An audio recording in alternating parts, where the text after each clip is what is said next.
Welcome to XGen Investor. I'm your editor, Jake James Vogel. I wanted to chime in prior to this podcast to let you know that our Notebook LM hosts did have an incredible error. They said the BYD Seagull was a $1,500 car when actually it's a $10,000 car.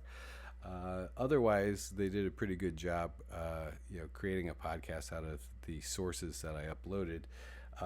But they're an LLM, and LLMs all hallucinate. They all make up errors. They are not reliable. They never will be reliable. It doesn't matter how big they get or how much data is crunched. They will always hallucinate, and we'll never know why, because they're a black box.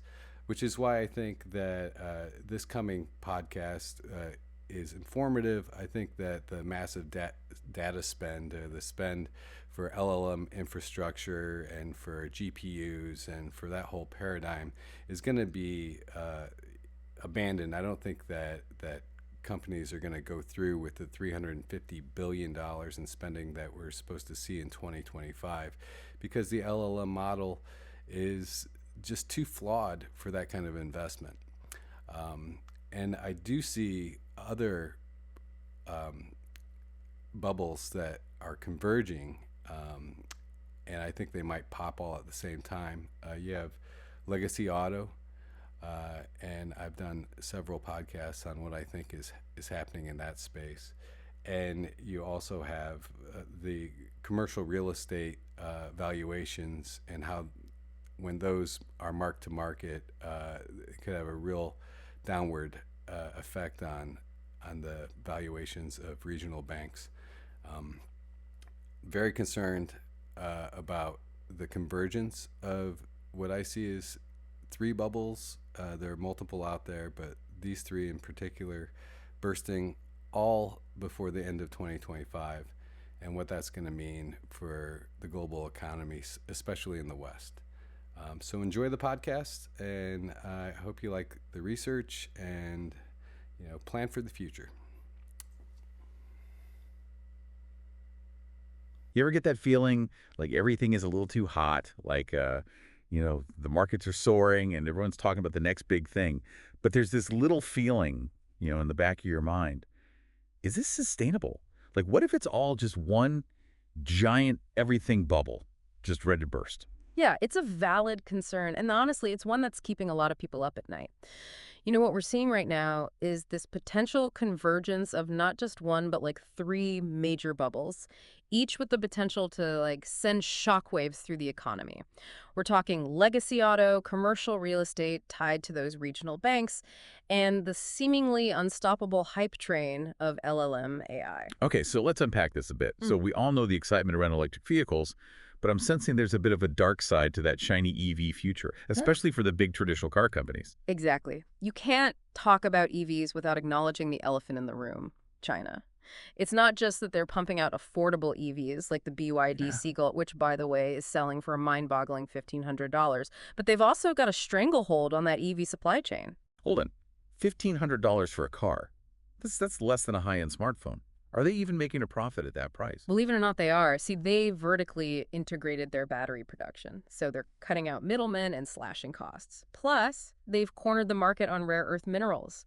These are those essential ingredients for EV batteries, and that gives them a huge advantage over those legacy automakers who are scrambling to catch up.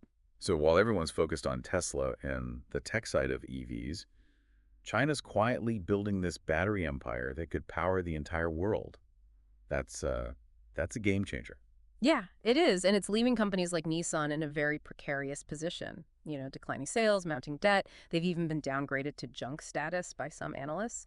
And they're resorting to these desperate measures, like offering 10-year warranties on older vehicles just to raise cash. 10-year warranties? Sounds like they're grasping at straws. But how does this impact, the average person? Well, think about the ripple effect. Job losses, dealership closures, disrupted supply chains. It's not just about cars, it's about livelihoods and the stability of entire communities. And it's not just Nissan, right? What about those German automakers? The ones with the reputation for precision engineering? Surely they're weathering the storm a bit better. Don't be so sure. Even those German giants, despite their legacy of quality, are feeling the heat. They were slow to adapt to the EV revolution, and now they're facing stiff competition from both those agile startups and those cost-efficient Chinese companies. In fact, some reports estimate they could be losing up to 10,000 jobs per month this year. Wow, 10,000 jobs a month. That's a staggering number. If this is happening in Germany with their engineering prowess, could we see similar scenarios playing out in other major auto-producing nations? Absolutely. The auto industry is global, and the pain points are being felt worldwide. This isn't just a German problem. It's a potential canary in the coal mine for the entire legacy auto sector. Yeah, it is unsettling to think that those sleek electric cars we see on the road could be a sign of a much larger economic shift. Even a potential power shift. Yeah, it's true. The automotive industry has always been kind of a bellwether for the global economy, and right now those alarm bells are ringing. But Yeah. there's another potential bubble brewing that's even more unsettling, and it hits closer to home for a lot of people. Commercial real estate. Oh yeah, those empty office towers we see in cities across the world. Yeah. It's like a ghost town of cubicles and forgotten coffee mugs. But how does an empty office translate into an economic bubble? Well, it's not just about the empty offices. It's about that massive debt that's tied to those buildings. We're seeing delinquency rates on office loans just skyrocketing, Yeah. almost reaching the levels we saw during that 2008 meltdown. And you know what's even more concerning is the speed at which this crisis is unfolding. So it's like a combination of factors. People working from home, rising interest rates, and a whole lot of borrowed money that's suddenly looking very risky. Didn't I read somewhere, though, that companies are actually downsizing their office space even faster than expected? Yeah, that's right. A recent study showed that almost a third of companies are either reducing their office footprint or ditching it altogether. So this shift towards remote work is happening even faster than anyone anticipated, and it's creating a perfect storm for that commercial real estate market. And if I remember correctly, there was a specific type of bank that's particularly vulnerable to this commercial real estate crash. What were they called again? Regional banks, right? Exactly. Regional banks hold a disproportionately large share of those commercial real estate loans. And unlike those too big to fail giants, they have less cushion to absorb any losses. If those loans go bad, it could trigger this domino effect of bank failures. Okay, I'm starting to see how this all connects. Empty offices lead to loan defaults, which could cripple regional banks. But how bad could it really get? I mean, haven't we learned from those mistakes of 2008? Well, we've learned some lessons for sure, but the scale of this potential crisis could dwarf what we saw back then. The St. Louis Fed has been tracking commercial real estate prices, and they've been declining year on year for the past several quarters. And here's the kicker. Over $1 trillion worth of commercial real estate loans are coming due in the next year and a half. Wait, $1 trillion? That's a mind-boggling amount of money. Yeah. And with property values falling, it sounds like we're headed for a wave of defaults that could make the 2008 financial crisis look like a minor hiccup. Yeah, it's a very real possibility and one that could have this devastating impact on the economy. If banks start failing, lending dries up, businesses struggle to get loans, and it can create this ripple effect throughout that entire financial system. So we've got trouble brewing in the auto industry, a potential commercial real estate crash on the horizon. And let's not forget about AI. All this talk about those large language models like ChatGPT. Is there a bubble forming there as well? Yeah, the AI space is fascinating, and there's no denying the potential. But yes, there are some concerns about an AI bubble, specifically around those large language models, or LLMs. There's this massive amount of money flowing into those models, but the revenue generation hasn't quite caught up yet. It's like everyone's betting on the promise of AI, but no one's quite sure how to turn that promise into profit.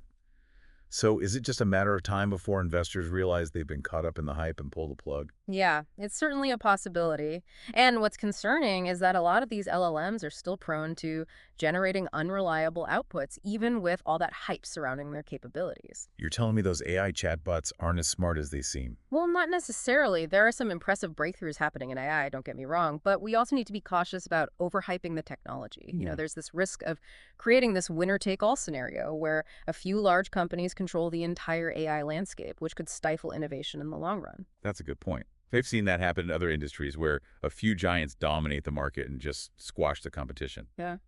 But, there's this company, versus AI that seems to be taking a different approach, You a know. more decentralized approach to AI. Yeah, versus AI is definitely one to watch. They're focusing on a concept called active inference, which is this more dynamic, adaptable model of AI that kind of learns from its environment in real time, much like humans do.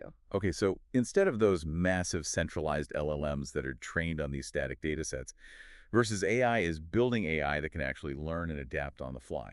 That sounds pretty promising, but how do they stack up against those big players like OpenAI? Well, they recently challenged OpenAI to a game of Mastermind, which is that classic code-breaking game that requires logic and deduction. And the results were pretty astonishing.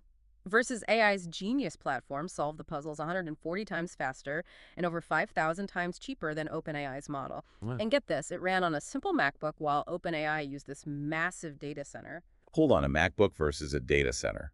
That's a David and Goliath scenario right there. Yeah. What does that tell us about the future of AI? Well, it suggests that bigger isn't always better, versus AI's approach focusing on efficiency and adaptability could really disrupt that current AI landscape. So maybe the AI bubble isn't about AI itself, but about the way we're approaching it. Maybe those massive centralized models are already becoming obsolete. It's a provocative thought and one that we definitely need to explore further.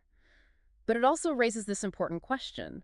What happens if these three bubbles, auto, commercial real estate, and AI, all converge and burst at the same time? Yeah, that's what's keeping me up at night. It's like we're heading for this financial hurricane, and we're not quite sure where to seek shelter. So we've got these three potential bubbles: legacy, auto, commercial real estate, Yeah. and maybe even AI, Mhm. all kind of swirling around, threatening to converge into one giant economic storm. It's a pretty unsettling thought.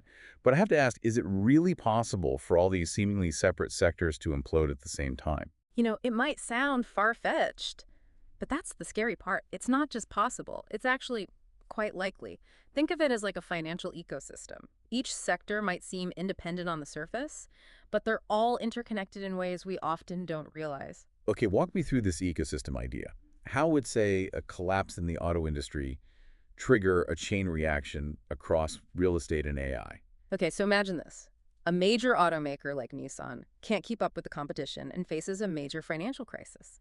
Thousands of people lose their jobs, dealerships shut down, and suddenly consumer spending takes a hit. People tighten their belts. Maybe they can't afford those mortgages or rent, and that housing market starts to wobble. And this puts even more pressure on commercial real estate, those empty office buildings we talked about.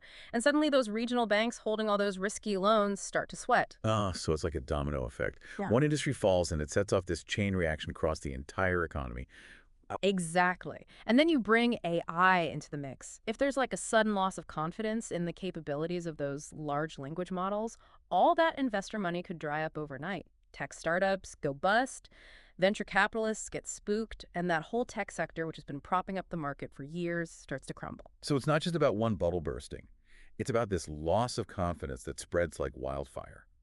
Suddenly, investors are questioning everything, risk aversion takes hold, and asset values across the board start to plummet. Precisely. And that's when you get those fire sales we talked about.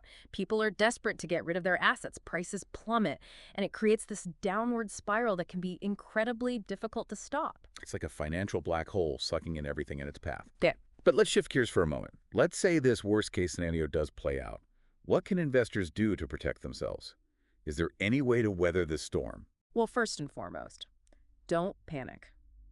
Remember, knowledge is power, and understanding those risks is that first step towards mitigating them.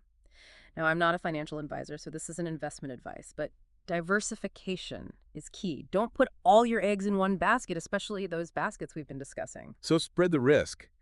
But where do you even put your money when it feels like the whole world is on the verge of collapse? It might sound counterintuitive, but downturns can create opportunities for those savvy investors. Some experts recommend looking into assets that historically perform well during those periods of economic turmoil, like precious metals, gold, silver, things that have intrinsic value. I see. So a little bit of that be greedy when others are fearful mentality.